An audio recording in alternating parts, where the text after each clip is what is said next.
En este capítulo hablaremos de conceptos básicos de electricidad. Estos son intensidad, tensión, resistencia y potencia.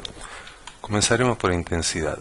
La corriente eléctrica, también llamada intensidad eléctrica, es el flujo de carga eléctrica, es decir, de electrones, que recorre un material conductor en una cantidad de tiempo y se mide en amperios.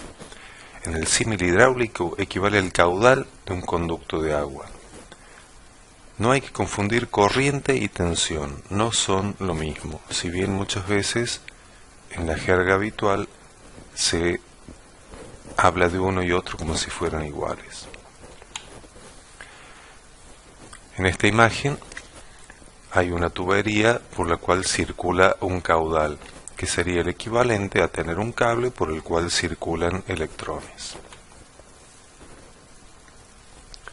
Ahora hablaremos de tensión. La tensión eléctrica, diferencia de potencial o voltaje, es la diferencia de potencial entre dos puntos.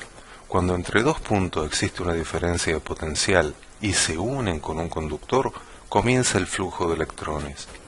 Si no hay diferencia de potencial entre los dos puntos, no hay flujo de electrones entre ellos y por lo tanto no hay corriente.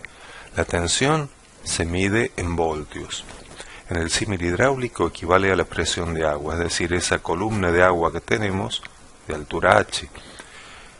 Si no hubiera esa columna de agua, no habría caudal de corriente o no habría caudal de agua en la cañería.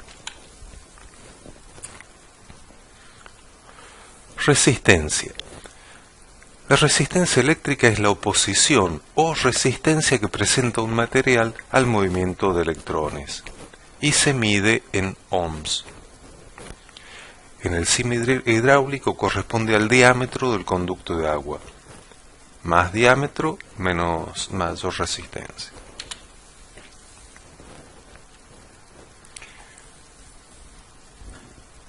La intensidad, la tensión y la resistencia están gobernadas por una ley, que es la ley de Ohm, que dice que la intensidad de la corriente eléctrica que circula por un conductor eléctrico es directamente proporcional a la diferencia de potencial aplicada e inversamente proporcional a la resistencia del mismo.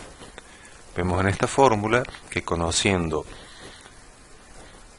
el voltaje y la resistencia podemos calcular la intensidad. A su vez, despejando, podríamos decir que intensidad por resistencia es igual al voltaje y podríamos decir que voltaje sobre intensidad sería la resistencia.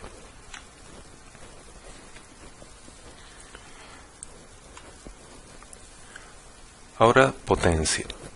Energía es la capacidad para realizar un trabajo y se mide en joules.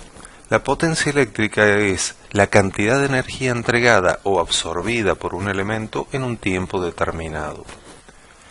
La energía es una magnitud que se prolonga en el tiempo, a diferencia de la potencia que es una magnitud instantánea. Dado un sistema eléctrico y conocida la potencia, para conocer la energía solo debemos multiplicar la potencia por el tiempo que dicho sistema esté funcionando. Vamos a aplicar un poquito este concepto de energía y potencia en una factura de energía eléctrica, de PEC.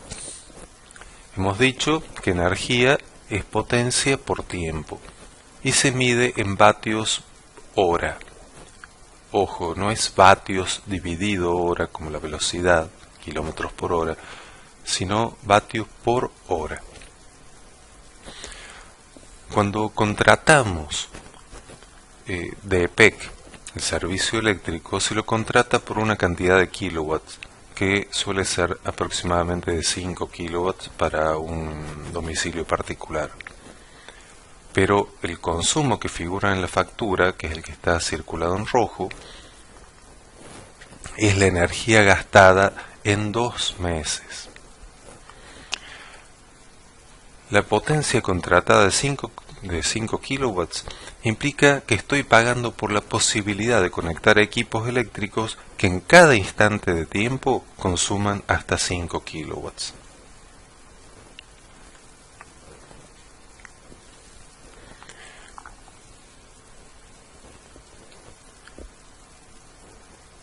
La potencia se calcula como el producto de la corriente por la diferencia de potencial y se mide en vatios. Un vatio es la potencia que tenemos que desarrollar para mover un amperio de intensidad entre dos puntos cuya diferencia de tensión es un voltio. Veremos acá una etiqueta de un producto eléctrico. Si se fijan, donde dice tensión máxima de pico, 17 volt, esos 17 volt son la diferencia de tensión que hay que colocar en los bordes del equipo para que éste funcione. Donde dice corriente máxima, 4.4, 4.4 amperes es la intensidad que circulará por el equipo cuando esté funcionando a pleno ritmo. Y si se fijan, la potencia máxima de 75 watts es la potencia que estará consumiendo el equipo. Por supuesto, esto está regido por la fórmula potencia igual a tensión por intensidad.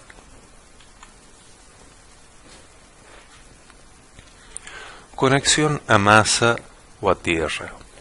Habrán visto en las instalaciones eléctricas de sus domicilios que hay un cable verde y amarillo. Ese es el que está normalizado para todo lo que sea conexión a tierra. Es muy poco práctico trabajar con diferencia de potencial entre dos puntos, por lo que definimos arbitrariamente un punto en el que la tensión es cero y que le llamamos masa, tierra, ground en inglés. Establecido ese punto cero, la tensión en cualquier punto será la diferencia de potencial entre dicho punto y el cero o tierra.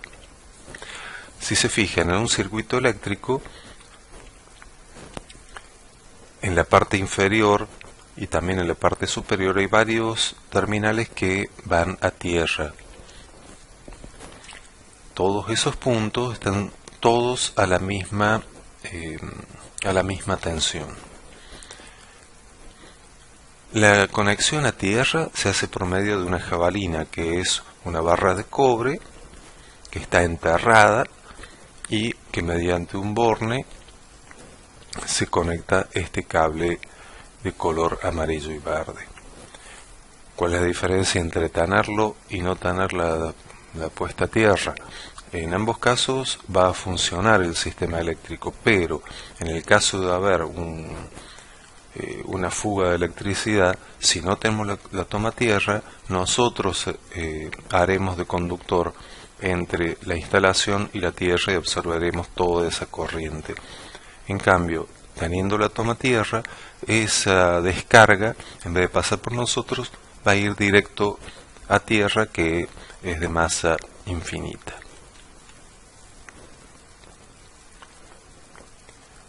Hay circuitos con masa igual a tierra y otros con masa distinto a tierra. Es decir,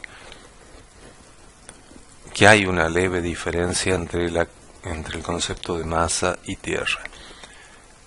En un avión, lo que tenemos ahí son circuitos, porque no tenemos esa jabalina conectada a tierra. Entonces, podemos decir que ahí lo único que hay es masa.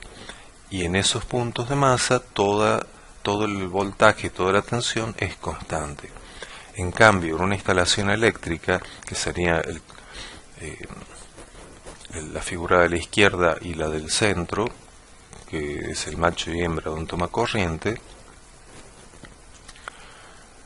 en cada caso tienen una de esas patitas que van directamente conectadas por el cable amarillo y verde a la jabalina. Entonces ahí sí, la masa equivale a la tierra y el voltaje en ello será cero.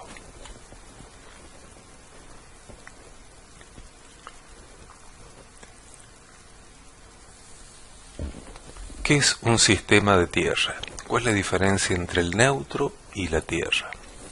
La diferencia de estos dos elementos es que el neutro lo usamos como regreso de nuestra línea de alimentación, o en otras palabras, es por donde pasa la corriente de regreso a los postes de suministro eléctrico.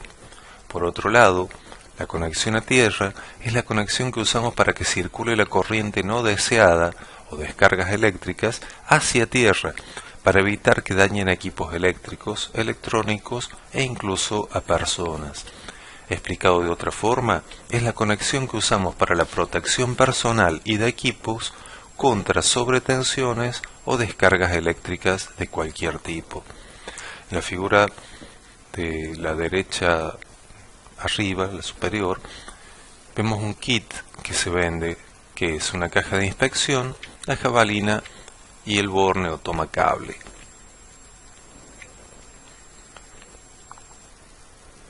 Vemos en la figura de la derecha debajo que tenemos la jabalina, tenemos la bornera y y después un divisor de cables, que uno va para cada parte de la instalación, de modo que el lavarropas tenga una conexión a tierra, la heladera tenga una conexión a tierra, la plancha tenga una conexión a tierra, y todo eso va a la caja de inspección, la bornera y la jabalina.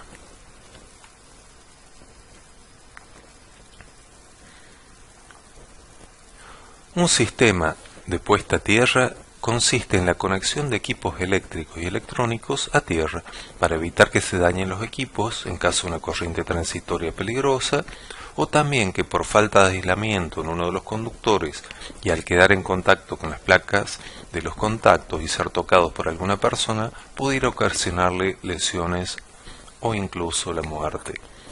Por estas razones, se recomienda que se realicen las instalaciones de puesta a tierra, porque la corriente siempre busca el camino más fácil por donde pasar, y al llegar a tierra se disipa por esta. Esto sí tiene una resistividad muy baja en el terreno donde se realizó la instalación. Hay que aclarar, no lo haremos en este capítulo, no lo haremos en esta materia, pero que el cable a tierra tiene un diámetro que es función de los cables utilizados.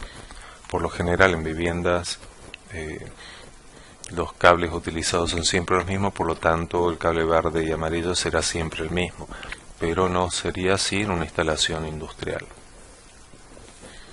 Hemos hablado de resistividad del terreno y se define como la resistencia que presenta un metro cúbico de tierra, y resulta de un interés importante para determinar en dónde se puede construir un sistema de puesta a tierra. ¿Cuáles son los factores que afectan la resistividad del terreno? En la resistividad del terreno influyen varios factores que pueden variarla.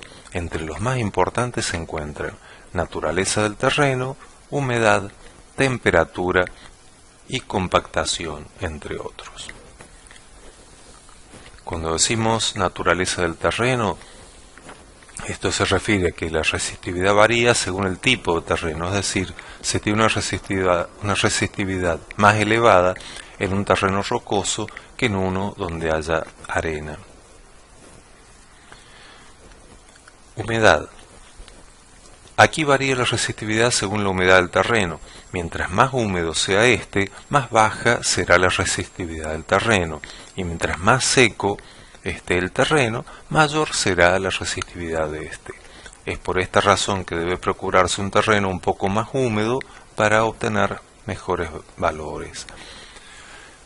Y en cuanto a la compactación, la resistividad disminuye mientras más compactado esté un terreno, ya que cuando no está bien compacto hay pequeños espacios de aire, los cuales impiden que la corriente eléctrica se pueda esparcir por el terreno.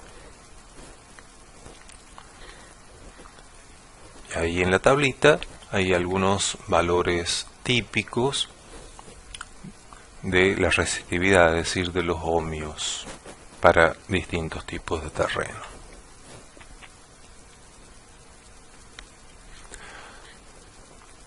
Protección ante los rayos. ¿Cuál es el mecanismo de generación de un rayo? El aire húmedo y caliente se eleva a regiones frías. El vapor se condensa sobre partículas y forma la nube. El aire frío es forzado a circular hacia abajo por la formación de la nube y se establecen corrientes verticales, ascendentes y descendentes, que originan una separación de cargas entre regiones superior e inferior. La acumulación de electrones en capas inferiores crea una diferencia de potencial con las capas superiores.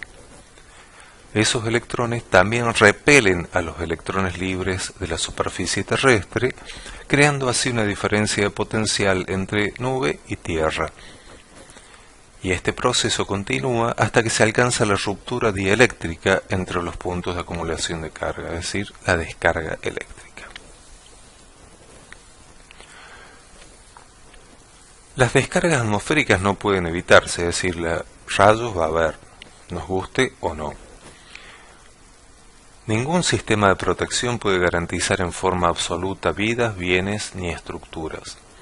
Todos los sistemas de protección tratan de controlar la descarga buscando que se produzca sobre puntos definidos y garantizar su rápida disipación a tierra. Área protegida es el volumen que encierra todos los elementos que gracias a la instalación de un captor, que sería el pararrayos, tiene una baja posibilidad de recibir una descarga. Hay veces que con un solo pararrayos alcanza. Otras veces es necesario poner varios pararrayos para cubrir toda una zona. El elemento protector tiene entonces por finalidad atraer sobre sí la descarga y conducirla a tierra, de forma que no dañe a los elementos protegidos. Este efecto se denomina apantallamiento o blindaje y constituye uno de los medios más utilizados para el control de los rayos. Está claro que mientras más alto esté el elemento protector, mayor será la probabilidad de intercepción de un rayo y existirá un mayor grado de protección. Existen actualmente dos métodos que brindan suficiente seguridad, que es la jaula de Faraday y el pararrayos ionizante. Ambos métodos de protección contra rayos son eficientes, pero el segundo presenta un radio de cobertura más amplio, es decir, el pararrayos es mejor, lo cual le permite brindar un nivel de alcance mayor extensible a las áreas al aire libre, aledañas a su sitio de instalación.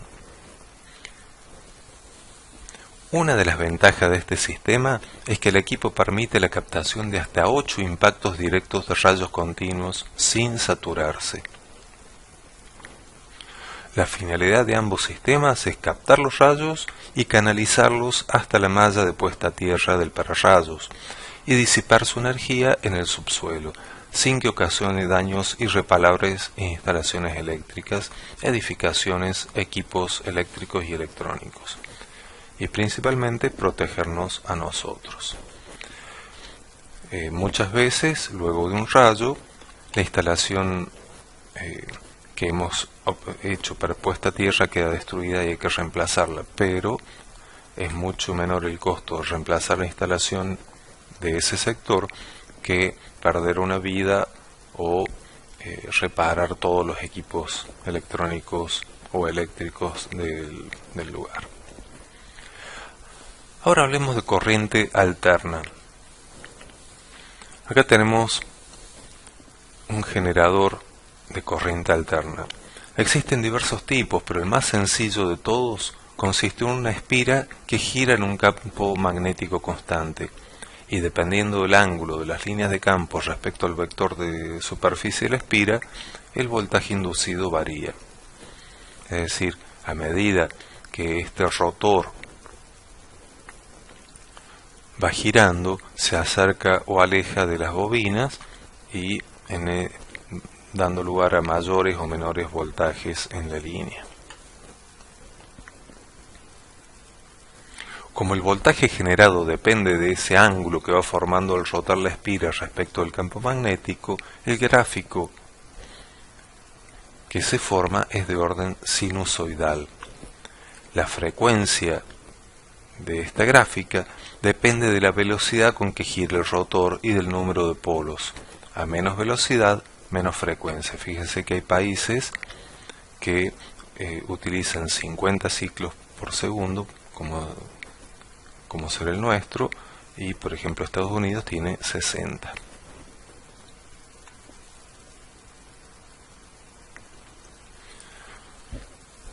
Según su configuración física, los clasificamos en generadores de campo magnético estático o de campo magnético rotativo. En el campo magnético estático, la espira rota en un campo magnético constante. En cambio, en el otro caso, el estator, que sería la parte fija, consiste en un núcleo de hierro laminado con los arrollamientos sujetos a él. Estos presentan la ventaja de que, como la parte en la que se produce el voltaje es estática, se puede entregar la corriente directamente del armazón a la carga. Si no, tenemos que sacarla de la espira. Por otro lado, podemos clasificar los generadores según el tipo de corriente alterna que generan. Tenemos primero los monofásicos, producen una única corriente que alterna continuamente, conocida como corriente monofásica. Es la configuración más básica y los generadores que hemos visto en las figuras anteriores corresponden a este modelo. Aunque la corriente que nos llega a casa es monofásica, eso no quiere decir que sea generada así, ya que para altos voltajes se adopta el sistema trifásico. Si nos fijamos en la figura, tenemos únicamente una espira ubicada en sentido vertical. Tenemos aquí los generadores bifásicos. Si observamos la figura, hay espiras ubicadas a 90 grados. Quiere decir que el rotor va a pasar una vez por una espira, otra vez por otra. En este caso obtenemos dos diferencias de potencial respecto de la misma masa, pero con un desfase de 90 grados. Vemos la gráfica que se ve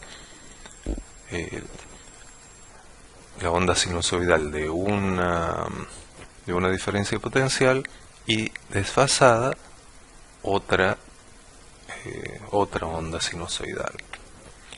En el caso de los trifásicos tenemos tres espiras, por lo tanto tenemos tres diferencias de potencial desfasadas también.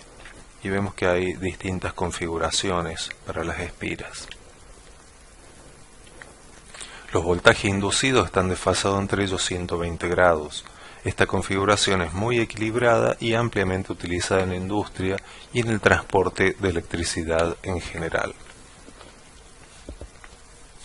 Ahora hablaremos de corriente continua. Recién estamos hablando de corriente alterna.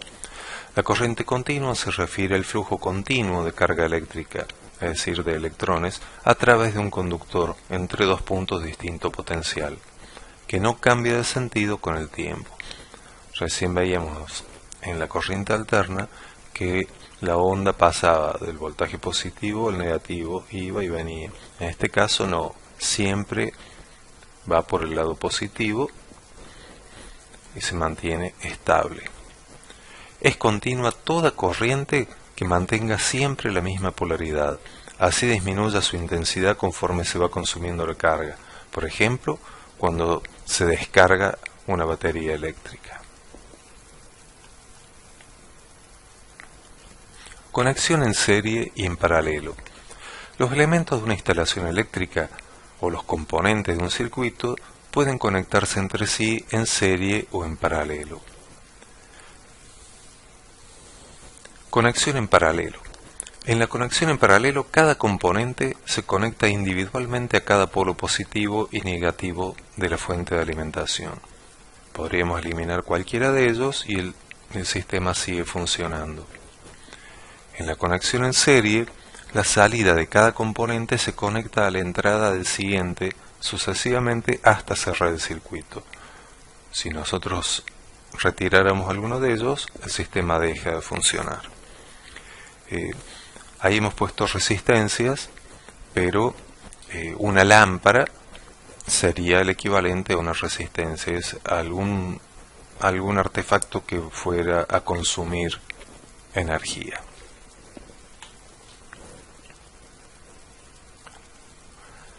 Los componentes básicos de los circuitos. Primero, resistencia. Son elementos que impiden en mayor o menor medida el paso de la corriente eléctrica a través de ellas. Se utilizan para introducir una resistencia eléctrica determinada entre dos puntos de un sistema eléctrico. Ahí vemos el símbolo que representa a la resistencia y la foto de una resistencia. Vemos que tiene distintos colores. Esos colores son para identificar el ohmiaje, para ver si es mayor o menor la resistencia. Y obviamente hay una tabla de colores donde indica cada banda qué significa.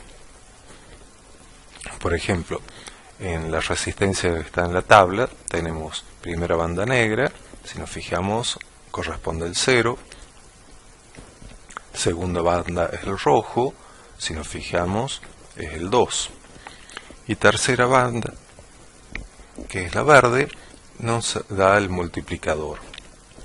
Lo que tenemos que hacer es tomar esos dos primeros números, 0, 2, y multiplicarlos por ese multiplicador. El verde dice 100.000, de modo que 0,2 por 100.000 da 200.000 ohms, o sea 200 kilo ohms. La cuarta banda, el color plata, indica la tolerancia, que será del más o menos 10%, o sea que la resistencia es de 200K, pero estará entre 180K y 220K.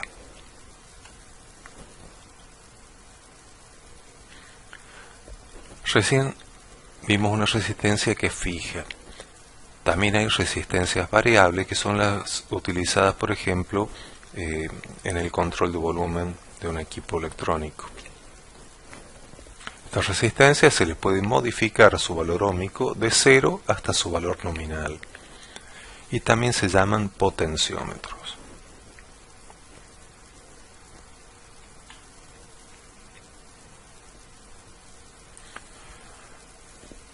Varía el cálculo de la resistencia total cuando está conectada en serie o en paralelo. Cuando están conectadas en serie, la resistencia total es la suma directa de cada una de ellas, el R1, R2, R3 y todas las que hubiere. En cambio, cuando están conectadas en paralelo, la resistencia total es el recíproco de la suma de los recíprocos. Es decir, 1 sobre R1 más 1 sobre R2 más 1 sobre R3 y así. En los ejemplos que tenemos, en el primer caso sumamos 25 kilo ohms más 1 kilo ohm más 3 kilo ohm, me da 29 kilo ohms. En el otro será 1 sobre 25 más 1 sobre 1 más 1 sobre 3, me queda 0,73 kilo ohms. Vemos que es muy distinta la resistencia total en uno y otro sistema, a pesar de tener las mismas resistencias. Condensadores. El condensador es un componente capaz de almacenar la corriente eléctrica como si fuera una pila. El condensador electrolítico, que es el que aparece en la imagen, tiene polaridad y solo puede ser utilizado en corriente continua. Si no se hace así o no se respeta su polaridad, puede estallar. Su capacidad de almacenamiento se mide en faradios, sean milifaradios, microfaradios, picofaradios y nanofaradios. Fíjense en la figura a la derecha que hay una diferencia entre el condensador normal y el condensador electrolítico. En el normal da lo mismo conectarlos de uno u otro borne. En cambio, en el otro está precisamente identificado cuál es el positivo y cuál es el negativo. Y en la figura de la izquierda tienen distintos modelos de condensadores. Usos de los condensadores. En el suministro de energía Casi todos los dispositivos electrónicos tienen un suministro de energía que convierte en corriente alterna presente en las salidas de tu hogar en corriente continua, también llamada corriente directa. Los condensadores o capacitores juegan un papel importante en la conversión de corriente alterna a continua, removiendo el ruido eléctrico de la corriente. En las radios de los autos, por ejemplo, muchas veces se escucha una interferencia.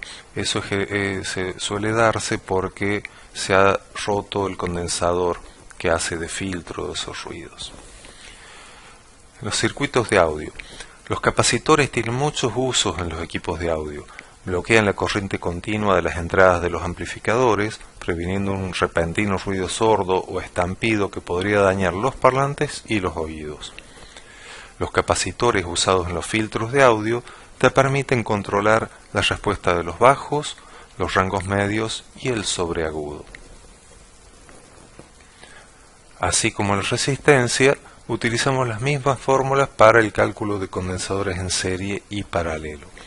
La capacidad total de un conjunto de condensadores en serie o en paralelo se calcula. Cuando está en paralelo, acá he invertido la figura. Cuando están en serie, C1 más C2 más C3. Cuando están en paralelos, 1 sobre C1 más 1 sobre C2 más 1 sobre C3.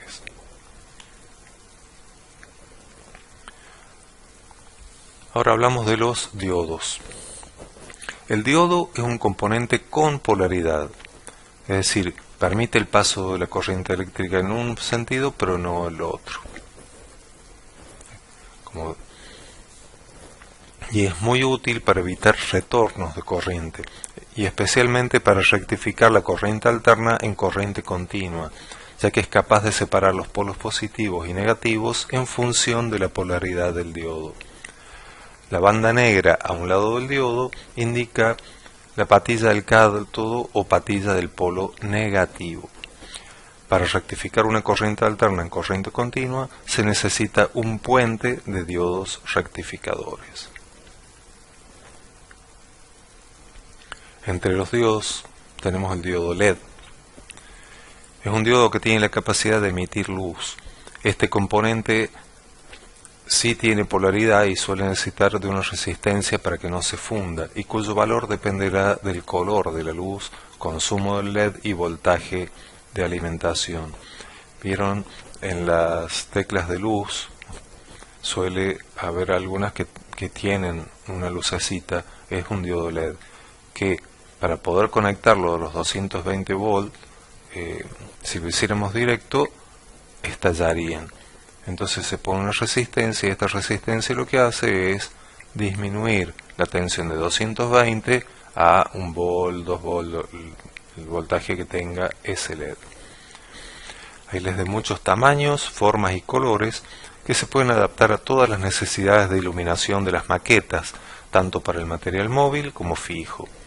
La principal ventaja de este tipo de iluminación es su bajísimo consumo y alta durabilidad, comparado con una lámpara incandescente tradicional. Para calcular el valor de la resistencia necesitamos conocer la tensión de la fuente que alimenta el LED, la tensión umbral o caída de voltaje del LED y la corriente del LED. Con esos datos ya vamos a poder averiguar al comprar el LED.